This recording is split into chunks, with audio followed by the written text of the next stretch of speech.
YouTube, what the crap's going on? HeirofCarthage here with some more Total War Warhammer 2 news, and the big news is this guy in the suit. Nah, I'm just kidding.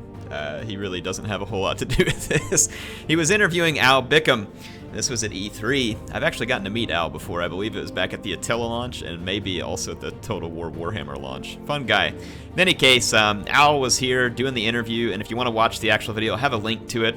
I don't want to like rip their video into my own. I'm showing it in the background but giving you my commentary. If you want to hear what they have to say, please go watch it because it was their content originally. But speaking about what they cover here, we're going to see some cool stuff. Not just Al talking to you, which is cool. Sorry, Al, didn't mean it that way. Yes, we get to see Mazdamundi.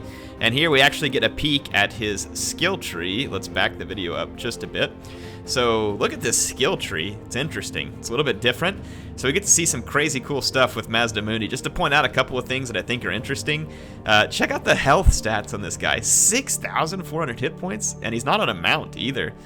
And then look at the spells. It's like a mix of celestial and light. He's got the nets of Amontok. What? Curse of the Midnight Wind, Roiling Skies. Some kind of healing spell, it looks like here, with Apotheosis or something like that. Apotheosis.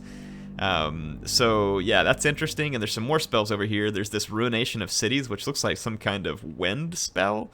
And then there's this other one here that looks like a vortex, like the Focus of Mysteries, which I'm assuming could be something like Banishment, maybe? I don't know, but yeah, you got all these other spells here, or all these other abilities, and they don't mouse over all of them, but they do mouse over some, and we'll get to see it. They scroll through the skill tree, and as we get here, you're able to see Comet of Cassandora, Arcane Unforging. I don't, again, know exactly what that is. And then we got Shield of Safri, Arcane Conduit. So yeah, it looks like a mix of Lore of Light with maybe a little bit of new stuff, and this Lore of Heavens, which is pretty cool. And then as they mouse over stuff, I'll show you a little more info that they talked about here. So check this out. They're gonna go mouse up over here onto this particular one. So it's Sunburst Standard of Hexatl, or however you say it. So basically it's just like a defensive buff that he can get. And then they'll mouse on over to the Cobra Mace of Mazdamundi. You'll notice that Mazdamundi's melee stats are pretty craptacular, so I'm not sure that this really helps him a ton. I mean, there's some poison and some weapon strength. His weapon strength is, you know, it's not great. He's a mage, but I mean, it's the attack and defense that's pretty poor. But as you move on, but again, those hit points though, and look, almost no armor. But as we move on, watch what happens when they mouse over Zlok here, which is his legendary mount. Yeah, so check out the hit points jumped up to 9,192, and then it goes to 420 armor piercing anti-infantry weapon damage. So again, not a huge chance to hit with the melee attack, but when he does hit, man, it's going to do some damage. So interesting. So it looks like Mazdamundi could be a very tanky mage. Oh, the other thing I forgot to point out there, let's go back. He could be a very tanky, look at the armor, 140 armor on top of all that, yeah. So, and a pretty significant charge bonus. So, it's going to be interesting. Telekinesis was just missile resistance, and the protection of the old one's just magic resistance. So, this guy is going to probably have some significant magic resistance, I would guess. So, and with that many hit points, he's probably not like a real viable Spirit Leech target, hopefully. This another one, Slan Forcefield. Look at that, 44% magic resistance for 15 seconds. Woo! Interesting. It's a ward save area. Ground affects allies in range, 40-meter radius. So pretty interesting. So yeah, we get to see some cool stuff about Mazdamundi, but they had some other things to show. They had a playable demo at E3. I have not actually gotten to play the game yet. I'm assuming that, I mean, CA's always given me the opportunity to play it before launch, and I'm assuming that they're going to continue to do so. I just haven't had a chance to meet up with them yet at the event that they invited me to because I had to stay at work. So there's Zlok, which is Mazdamundi's legendary mount. It kind of shows him in battle at this point, which was pretty cool. So I'll let you all check this out. Riding atop his Zlok, looking freaking awesome, I might add. Look at the environment here in Lustria. Looks awesome. These jungle maps. So it's like a more up-to-date version of the maps that you used to see in Napoleon, like the Sunken Jungle or whatever they called it. Good times. Yeah, there's him using the Comet of Kazandora, and this was the battle that they had where you can play at E3. It's like the Forsaken Gate or something like, I don't remember the name of it, but anyway, it's where they're using Krokgar on his Carnosaur, and they're assaulting the gates, and they kind of show you a little bit of gameplay with that here too, man. I'm super excited about the Lizardmen. Am I the only one that think these guys look freaking awesome? The High Elves look awesome, Lizardmen look awesome, Dark Elves are going to be sweet. It sounds like that Skaven was confirmed. I haven't really gotten to go see where that source came from, but I saw people saying that Skaven were confirmed. Maybe they were jumping the gun, but I think we all kind of expected that because of the little rat thing at the beginning of the trailer that they showed a while back. So, yeah. Remember, though, the one of the things they mentioned in this interview is the early adopters bonus. So for pre-ordering Warhammer 2, and I'm not telling you have to, this is if you want to. So if you do pre-order Warhammer 2, you're going to get the race pack for Warhammer 1 that has yet to be announced or released, and it's going to come out well in advance of Warhammer 2. So you'll get, like, if you order this early, you actually get the benefit of it in Warhammer 1 if you own Warhammer 1. So I think that's pretty cool early adopters bonus, right? If you order this game early, they give you something well before the launch that you can actually have fun with and use, which is kind of cool in my opinion. And if you don't want to order early, you don't have to. You can just get the thing separate, and you don't have to order the game early if you're one of those people that's vehemently opposed to pre-orders, which sometimes I am.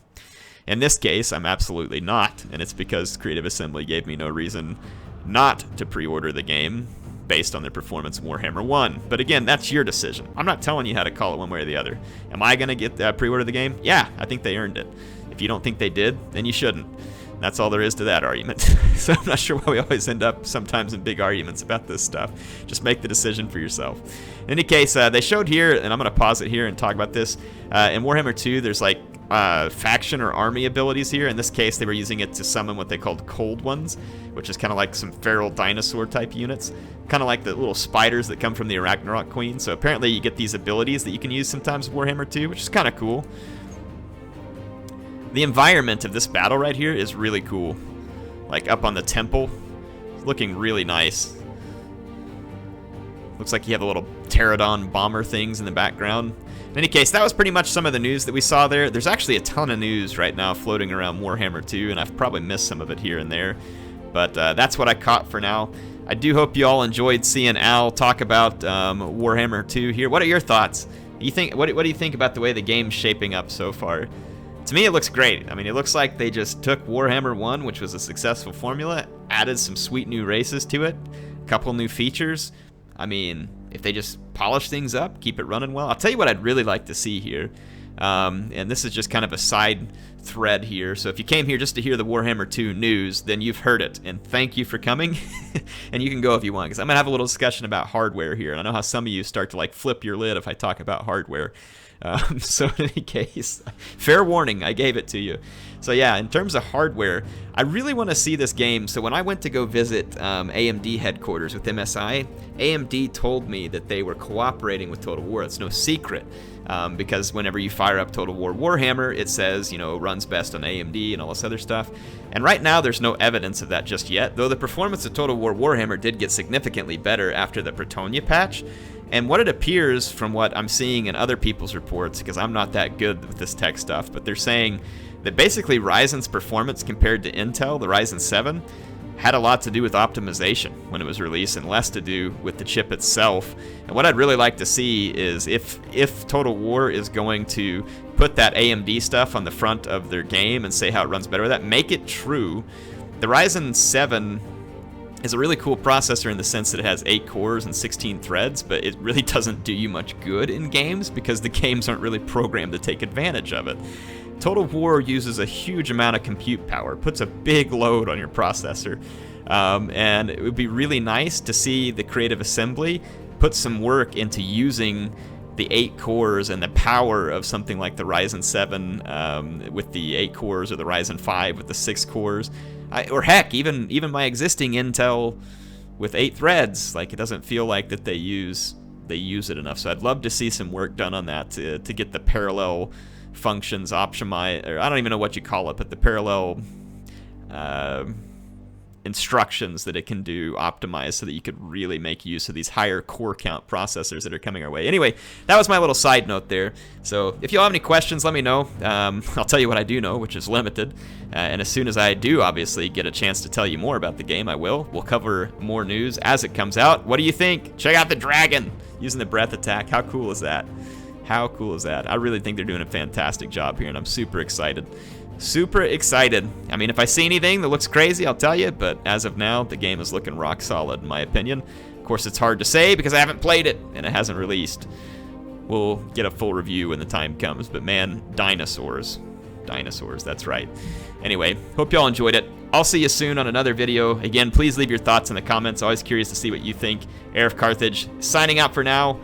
I will see you all soon.